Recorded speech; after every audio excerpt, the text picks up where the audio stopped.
Meron na naman tayong lakwatsa ngayon guys. Pupuntahan natin yung pinakamalaking kapihan dito sa Pilipinas. Syempre pina-full tank muna natin yung motor natin dito sa paborito nating gasolinahan sa Shell. Shell baka naman.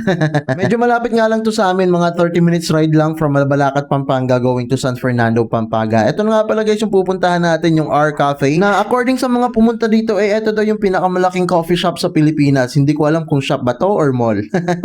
Anyway, malalaman natin yan mamaya. Ang tagal na nga namin nagpaplano na pumunta dito pero hindi tuloy-tuloy dahil pareho kaming may trabaho. At hindi talaga magkasabay-sabay yung mga day off namin, pero ngayon thankfully nagkasabay na kami ng day off kaya ito may time kami na pumunta dito. Parking niya pa lang guys, sobrang lapad na talaga. Napansin ko na madami kang ongoing construction dito ng mga other establishment na nakita ko sa poster is magkakaroon daw ng bowling alley dito. Marami pang ibang mapagkakalibangan and eto na nga guys, nandito na tayo sa R Cafe. Ayan, tingnan nyo naman, sobrang laki niya talaga sa labas. And eto na guys, papasok na tayo. At sobrang laki niya nga talaga guys dito sa loob. Tingnan nyo na guys, high ceiling talaga siya, no? Second floor pa. At alam ko meron pa silang elevator dito. Hahanapin natin yun mamaya. Diretso na nga muna kami dito sa may counter nila kung saan mag-order at dito ka na rin magbabayad ng mga in-order mo. Napakadami din nilang cashier guys, kaya hindi talaga tatagal yung order mo dito. Tingnan nyo naman guys, napakalaban yung counter na yan kung saan ka magbabayad. Mga alas 9 na nga ng gabi kami pumunta pero madami pa rin talagang tao dito. Ito nga pala yung mga pastries na kalagay guys. Kung gusto nyo bumili niyan, kailangan nyo muna kunin, kumuha kayo ng tray at saka nyo nabayaran doon sa may counter nila. Nandun nga pala yung second floor niyan guys. Pwede kayong dumaan dyan sa may hagdan na yan, mag picture